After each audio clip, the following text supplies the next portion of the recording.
Welcome to Midlife Matters. I'm Marie, and each week I'm joined by my friends Julie and Mindy to talk about all the topics keeping women in the middle years up at night. Today we're doing a New Year check-in. Join us as we share what's been happening lately and how 2025 is starting off. Let's get started.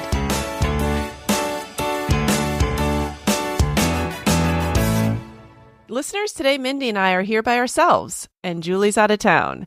And we're here by ourselves on a snow day. Every single county in Tennessee was closed for school today. And was your school district closed also, Mindy? Yes, ours was too. And it's just so ironic. It takes me back to when my kids were little and we lived there. And I kind of dreaded a little bit those snow days. I know.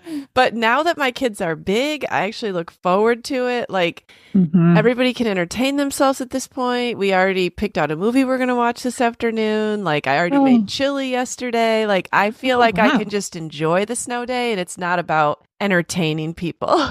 Yes. If they want to make their own food, they can. Yes. If they want to go outside and play, they can dress themselves and undress themselves. And if they make a mess, I'm going to tell them to clean it up. Yeah. So I think these snow days in midlife are better. I totally agree with you, Marie. Yes. So listeners, we thought we might have a topic today, but then we were just like, no, we're just going to have a January check-in, a New Year check-in. I haven't talked with Mindy in a few weeks since before the holidays. And so we're just going to take you along on our check-in, and maybe it'll be interesting and maybe it won't, but here it is. So Mindy, even though we're past Christmas, I never got to hear how your holidays were. So how did it go? Yes, and I'm excited to hear from you too. I feel like a lot happened in our home over the holidays, so I am excited to catch up with you. Oh, okay. We welcomed our freshman son home from college, and I don't think I remember it being such a intentional time with a freshman college student on their first long extended break. So I forgot about that. Oh, it really kind of surprised me in a way I wasn't ready for. But then also I quickly just started praying for God to kind of, order our steps and help our conversations and just what did he need while he was home? Because he actually needed a lot. His last week of school, of finals, he was so sick. He could barely think. He was shivering. He had a fever. He had a terrible headache, and he could barely sleep. I mean, he was just like running on fumes. And I was just like, Lord, please get this child home. So he came in after his last final. And Marie, I was really surprised because my kid that always has all of his ducks in a row was questioning his major. He was rethinking about some of the activities he was involved with. He had a lot of conversations that needed to be had that we couldn't have over the phone. And so first of all, I sent him to the doctor. I'm like, Jacob, you just got to get healthy. You need to sleep. You need to eat. You need to get healthy. And then at that point, we started having a lot of fun. He wanted to do all of the things that were in LaGrange and eat at all the local restaurants that he loved and everything. And I'm so thankful to say that by the end of the break and a good haircut, he was ready to start again, has gone back. There was a resilience there that I had not seen before, a maturity there that is growing, responsibility, reconfirmed his major, healthy. I'm so thankful. So much happened with that. Yeah. No, that's really good. I think you forget, and it still happens even now when my kids come home from college, they're worn out from finals and they are running on fumes. And then it seems like I usually feel like there's a lot of there's a dentist appointment. There's usually a doctor's appointment. There's like an oil change appointment. Yeah. There's like a lot of car maintenance and just, if they don't have shopping in their area, like one of mine, she has access to Walmart and that's about it. So like there's, oh, well, I need these items. And then, Right. they haven't had time to think about their Christmas list. I had one who hadn't had any time to think about her Christmas list. And by the time she gave me one, it was like 3 days before Christmas. And what are you going to order in that time? But like they've put off everything. And so they kind of come home completely depleted. Yes, it really was exciting once we realized and started having those conversations, like just how much we needed to tackle. And then it was like, all right, we can do this. And so it was nice to be able to send him back out whole again, in a sense. And having grown up, even like he got taller. I wasn't expecting that, but boys continue to grow, and he's standing next to his dad, and I'm looking at him like, stop. Yeah. He's growing up. So, well, that's a big deal especially when your freshman comes home, and you never know how the reintegration into family life is going to go. Yes, absolutely.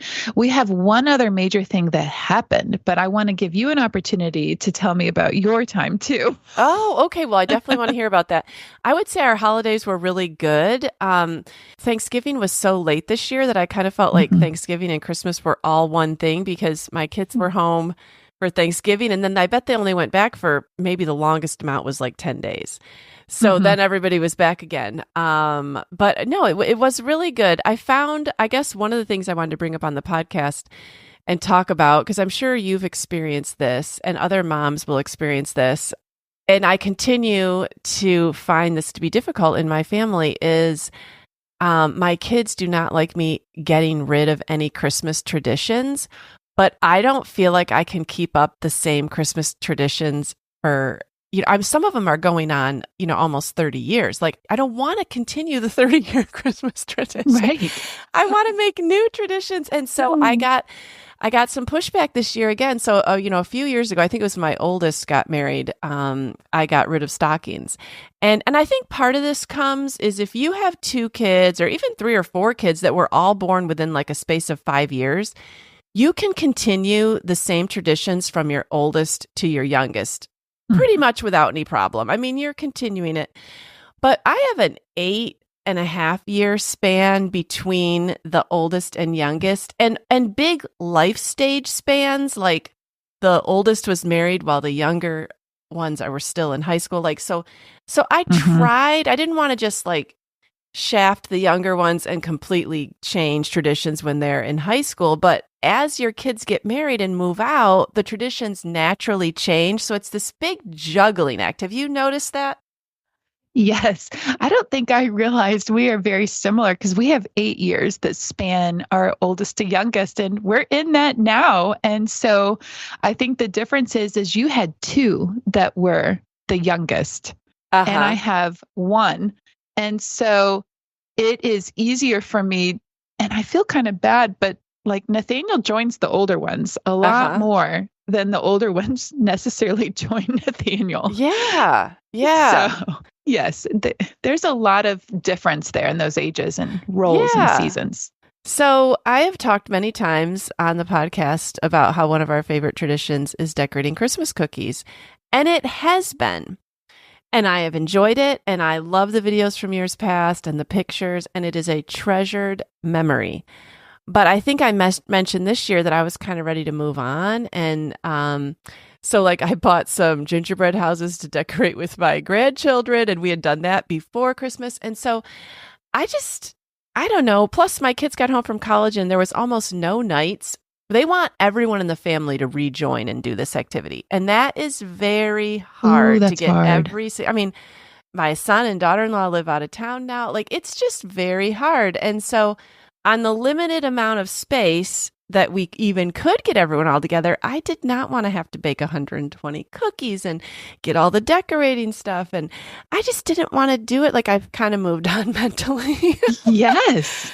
And so I just floated the idea that we were going to do that. And I bet I heard every other day until after Christmas, basically, we don't have any more Traditions. You're getting rid of all of our traditions. Well, what are our traditions, Mom? It seems like we don't have any more traditions anymore. Like, they just would not stop with the guilt trip. And I don't even know that they realized how guilt inducing it was. Yeah. Guess it's just one of those things that's good in a January checkup to acknowledge that kids can't really understand this at this point, but there's probably other midlife moms out there where you're just kind of ready to move on to a new tradition. It doesn't mean you didn't like the old one and you don't treasure the memories, but you're just ready. And you feel like most of the other kids are ready also.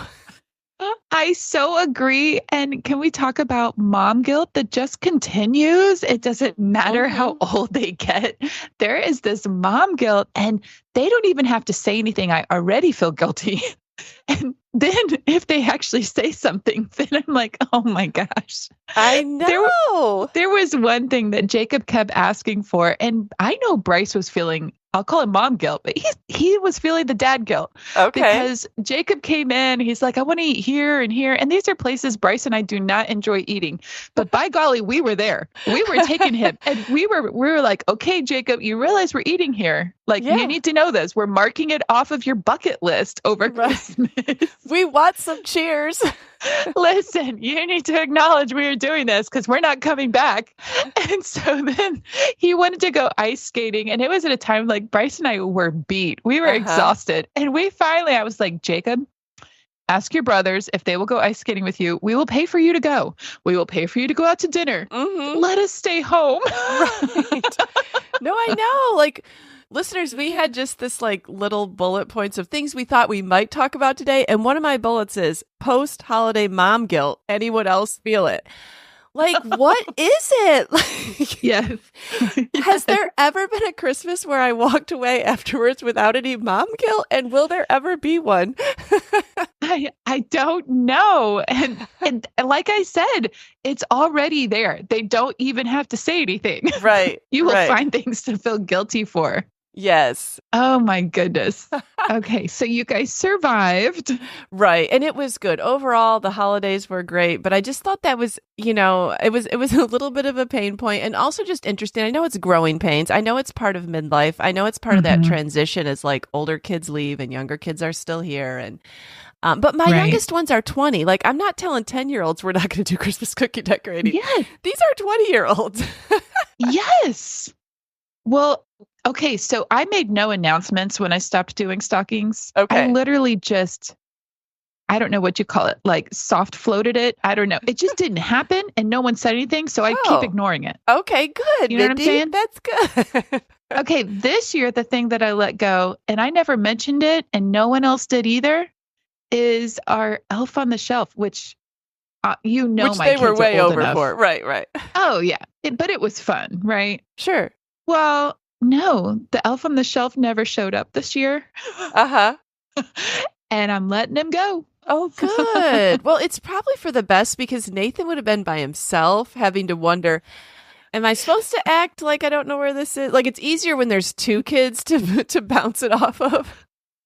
Nathan would move him. I mean, okay. The fact that it was just like, that's Jingle Jangle. He's part of our home in December. Yeah.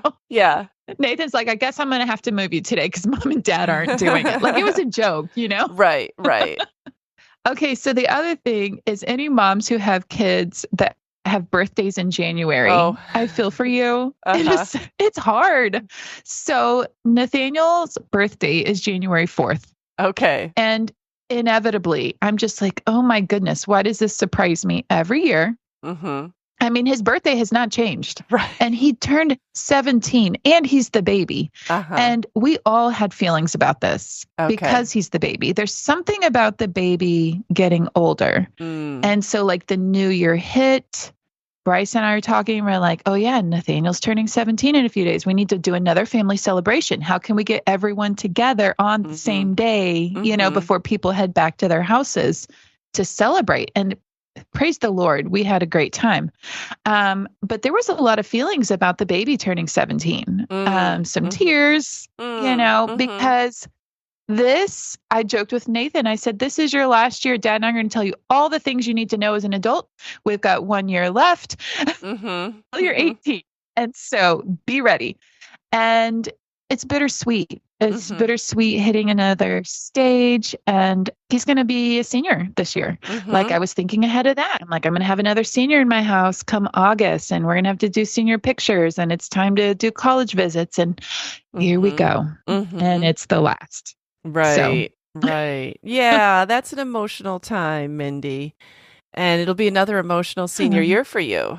Yeah. And so I'm just saying what it is. I mean, I know it's going to be emotional, and it's going to be exciting, and it's going to be sad, and I'm going to cry when I need to cry, and just enjoy the time. Yeah. So. Yeah.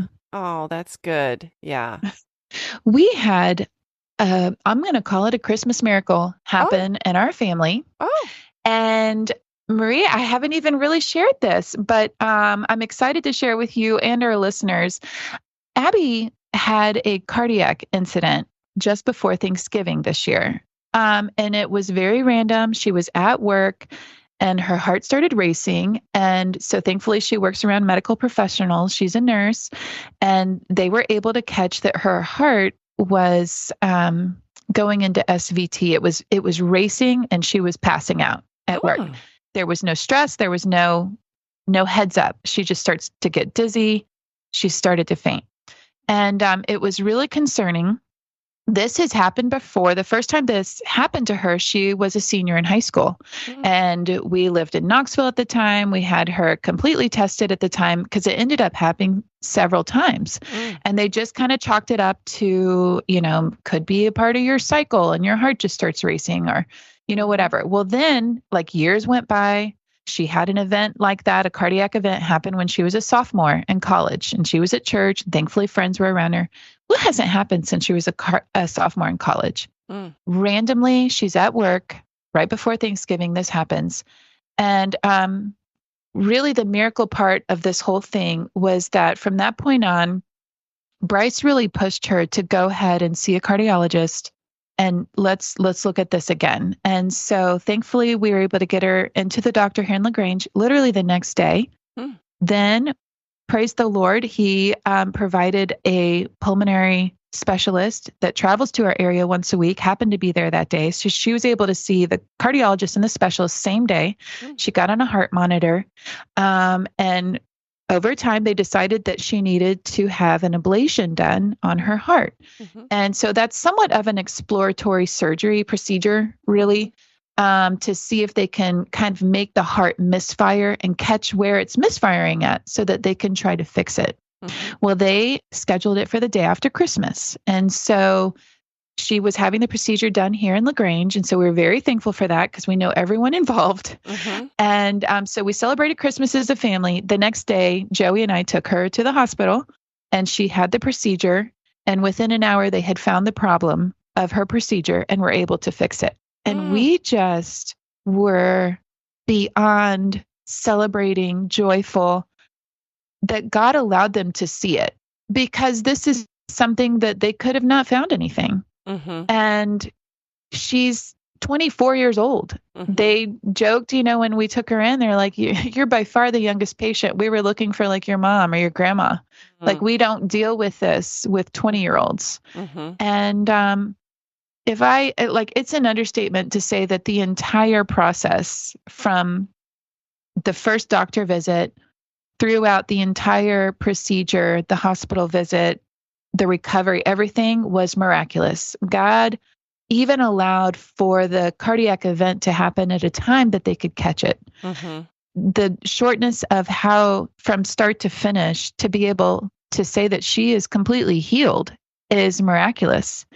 And it was such a beautiful event for Joey and I to be there with her, the staff, the doctors, everybody. It was just overwhelmingly miraculous. And I'm so thankful. It was the best gift our family received, was her complete healing. And her words were, she said, now people know I wasn't making it up. She said, I felt like I was crazy because these things would happen. And she said, and nobody knew what was happening, and it's now gone.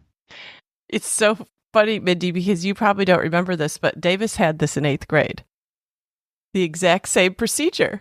And I know I know exactly how you feel about how miraculous it is when they can actually find the problem, because he would have this in elementary school, and the nurse would call me and she would say, his heart is, like they would have like jump rope day at school. He's in here, his heart is racing. And I'd be like, he's a perfectly healthy kid. Like his heart's racing. Okay. I mean, maybe he overexerted himself. Like I took him to a cardiologist as a kid. They had him wear a heart monitor for an entire month. No, nothing ever showed up. And so then when he was in 8th grade, it happened in a span of a week a few times on the lacrosse field. And so I think my husband was at practice one night and it happened, and Steve immediately put him in the car and took him to urgent care where we knew the doctor, and the guy got him on a heart, I don't know what it was, some kind of heart reading thing, and was able to print out the irregularity. And then we took that to the pediatric specialist at Vanderbilt, and because we had that irregularity already documented, he knew exactly what to go on and do in the ablation, because otherwise, you're right, it is exploratory. They might get in there and they might be able to make it happen, and they might not. So, right. Oh, yeah. No idea. It's so weird that they both had that. And yes, it is considered a curative procedure. Like, you know, Davis has been a runner and played all kinds of sports since then. And like, it just took zapping that irregular rhythm to take it away. Isn't that amazing? Yeah. I mean, I love your story. I didn't even know that. And so that's kind of a heads up. Like if you, again, we've talked about this, if you think something's wrong, you know, trying to check it out if you know yourself, especially if you're old enough to realize like, this just isn't me. Doesn't feel right. Right. Oh, that's good. That's a relief, because there's nothing worse than thinking that your kid's walking around with a ticking time bomb. Oh, yeah. I mean, when they're mentioning like passing out at work, possible that's pacemaker. Scary. Yeah. I mean, like she could be driving and pass out, you know, like it really could be a dangerous situation if not caught and fixed. Oh, well, I'm glad they were able to find that. That really is amazing. Okay, Marie, I have been dying to ask you about this. I'm so thrilled we're talking today, but I know that you went on a very big trip recently to Italy. I would love to ask you some questions about that and hear about that. This trip happened right after Christmas, so we left New Year's Eve. The reason we chose that time of year was because my girls, they both work at camps in the summer, and so it's really impossible to do a summer vacation. So we thought, well, let's do a trip over winter break. So that's how we ended up at that time of year. Oh, wow. And how did you choose Italy? Well, Steve and I were going to take them to London and Paris when they were 16. And we had the trip booked, and it was 2020. And it got canceled.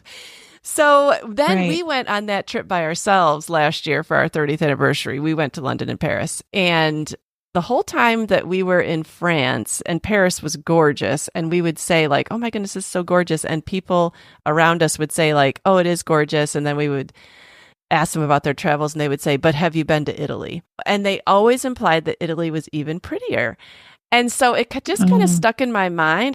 And then my son and daughter-in-law went to Italy last December, and they had a great time. So I think knowing that someone had recently gone and I know them and they enjoyed it made me say like, let's try Italy. And of course, my girls were thrilled. Oh my goodness.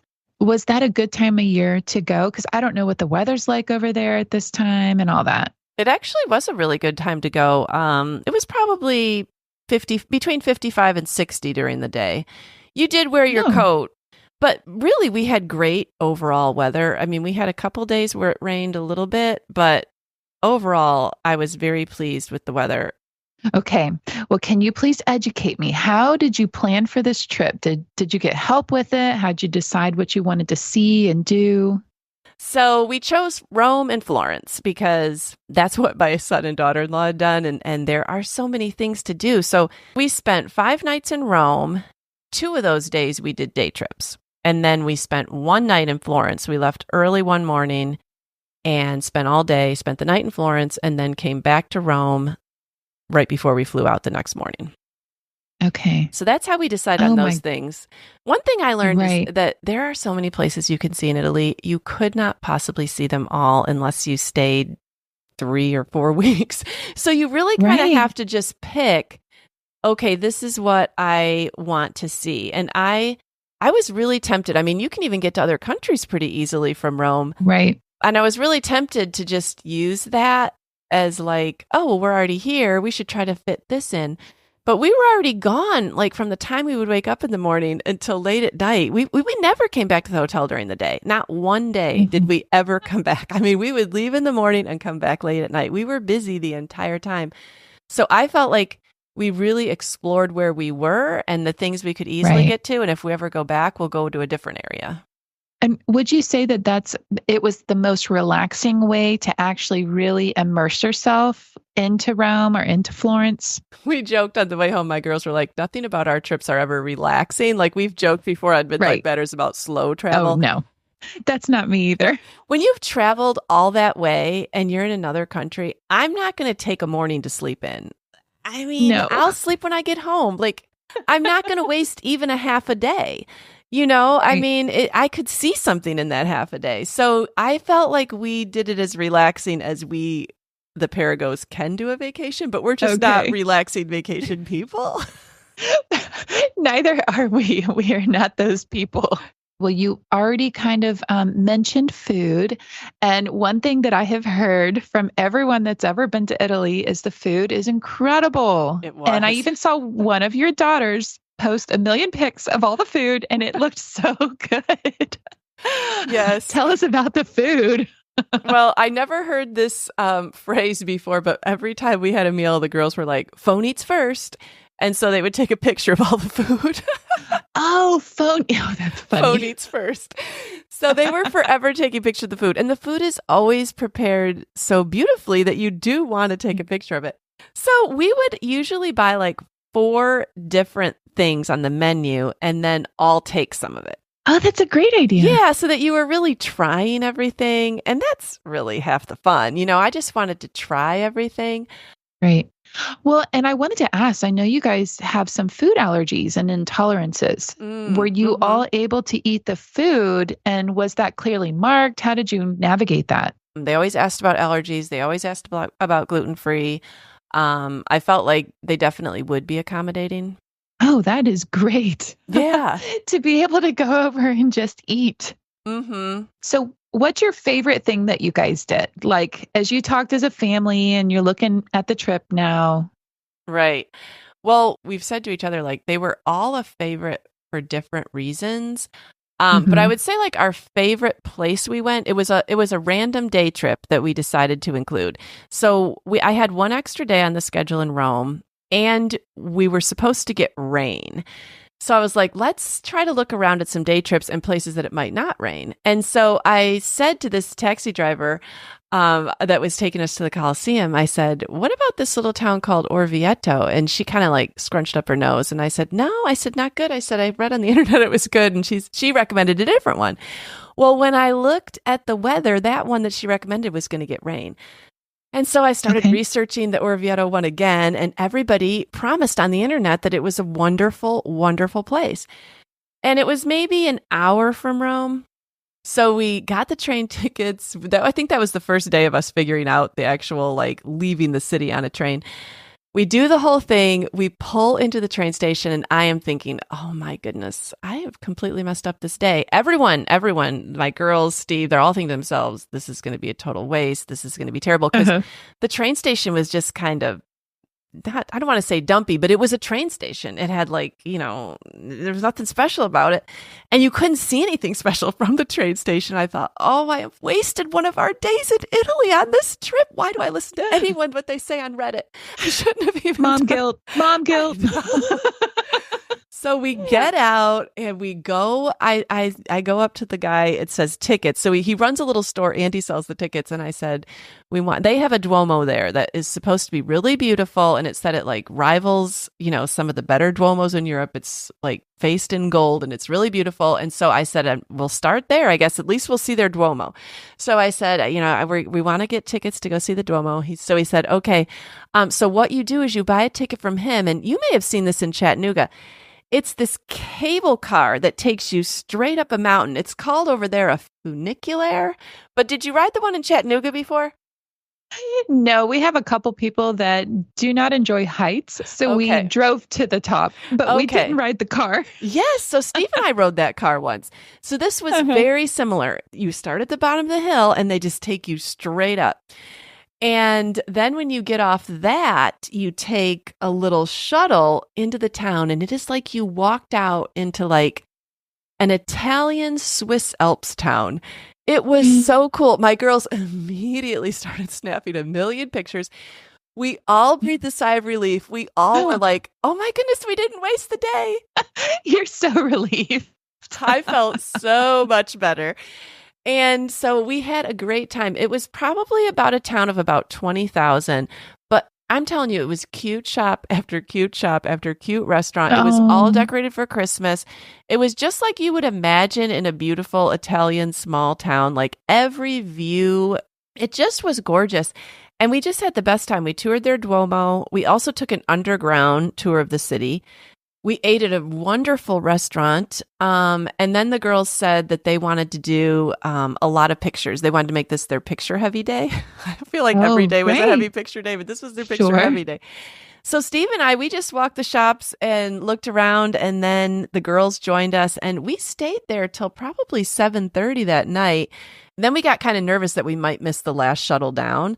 We didn't want to get stuck up there. So we ended up getting down there and getting back to our hotel late that night. But that was just such an unexpected surprise by how much we enjoyed that. But one of the greatest things that I didn't anticipate enjoying so much is we used the Rick Steves audio tours wherever we went. Have you ever used any of those? I have not. Maddie and Davis, they told us about it. It's free. It's a free app. And he has, like, say you're going to tour the Coliseum, you just hit play as you're walking up. He'll do the whole outside, then he'll do the whole inside. And so all four of us would hit play at the same time. And then we're getting a tour. And we learned so much from those tours. We did his tours for the Coliseum and Vatican City and St. Peter's Basilica and the Sistine Chapel and the Duomo, and we did a walking tour of Florence that he had, the Uffizi Gallery. Wow. I mean, we just used his tours, and they all were excellent. They made it completely come alive. Like Pompeii, I could have gone to Pompeii and I guess read the signs, but his walking tour of it made it come alive. Everything we did was wonderful for different reasons. And it sounds like this is a place you could easily go back. Oh, for easily. Sure. You just can't see it all in 1 week. Well, if a novice traveler were to ask you, where should I go first in Europe? What would you tell them? I don't know. It would be hard. It would be hard because I've only been to 3 places and I loved all of them. Like, I loved our trip. I loved seeing London. I'd love to see other parts of Britain. And I loved seeing Paris, and I'd love to see other parts. And I also loved Italy. I mean, I don't know. I wouldn't be able to say. I definitely think there's maybe more that you can see in one trip to Italy, like more areas of it. And everywhere I looked, it seemed like it was gorgeous. So I do think that Italy is a great place to go. And maybe going there first, too, because you're kind of starting at an older point in history. I mean, I felt like we learned about a lot of old history when we went to London and Paris, but I felt like I learned about even older history in Italy. Right. So maybe it makes more sense from there. I mean, I don't know that you can really go wrong, though. I mean, no, it doesn't sound like it. Sounds like you ate great in all the places too. I did. I mean, my girls kept on saying, "Well, which one did you like better?" I'm like, I can't pick because I liked all of them. Like, and I'd love to go to other places. I'd love to see Germany and Austria. And like, there's so many different places that I would love to see. Also, you have got to answer, what is a Duomo? I have no idea what that is like, and I looked up the real definition, but I guess in my own mind, I could call it like a fancy cathedral. Okay. Yeah. So I should have clarified that. Yeah. The Duomos are like, they're really fancy churches, and they'll be like, I mean, so ornate, and inside the ceilings are beautiful, and like just everything about it is gorgeous. Okay. Oh my goodness. It sounds like an incredible trip. And I'm totally there for the women's trip that you were thinking that really should happen. I know. So Julie, start planning. That's right. Yeah. We voted and you're it. Yeah. Well, Mindy, we are coming up on the new year. And so how do you feel about going into 2025? I'm excited. I think we recently recorded that I said I jokingly said, I'm not afraid of the dark anymore. I am loving winter. I am loving the stillness, the darkness, the peace, the cold. I'm enjoying just knowing that there's so much happening under the surface, not only in our lives and our family, realizing that the seasons will continue to change and all of my people will continue to grow and, experience new things. And I have no idea what the year holds, but I take hope and peace and solace in the fact that as I look out my window at the trees and I know that God will bring new life again to the trees, that he's going to keep bringing new life to the people in my family and the things we're praying for. And I just feel very hopeful. So if I could kind of put that sense of joy, anticipation, peace, and just an excitement for the rest and the calmness that's right now. I love it. Yeah. January is one of my favorite months, and it sounds weird to say, but I just love like the anticipation of a new year and like the opportunity of a new year. And even today when we're recording, like this is a snow day, so it's a total blank slate. You can't go anywhere. You can't do anything. Like I'm going to take down my Christmas decorations, which have never been up this long before. I'm looking forward to putting the house kind of back and thinking about, well, what do I want to do this year? Like maybe coming up with some goals, some thoughts, even just having some time to meditate and contemplate. Right. Yes. I think that January is just the perfect time for that. Everything slows way down. To be able to have the gift of time, rest, thoughtful, just thinking, anticipation, meditating. Yeah, it's really a gift. Listeners, we are glad that you were able to join us for our check-in, and it seems like the time went by really fast. But one of the things I wanted to say is, listeners, we'd love to get more ideas from you. So if you have topics that you'd like to hear us cover in 2025, we would love to have those. You can always find us at Midlife Matters Podcast on Instagram, or you can email us at midlifematterspodcast@gmail.com. All right. Well, we will be joined by Julie again next week. And Mindy, we'll see you next week too. Sounds great. All right. Bye. We're so happy you joined us today. You can find the show notes for this episode at midlifematterspodcast.com. Also, please tell a friend about the show and help them hit the free subscribe button on their favorite podcast app. Be sure to follow us on Instagram at Midlife Matters Podcast. That's where we post pictures and stories about all the things we talk about in each episode. Thanks for listening, and we'll see you next week.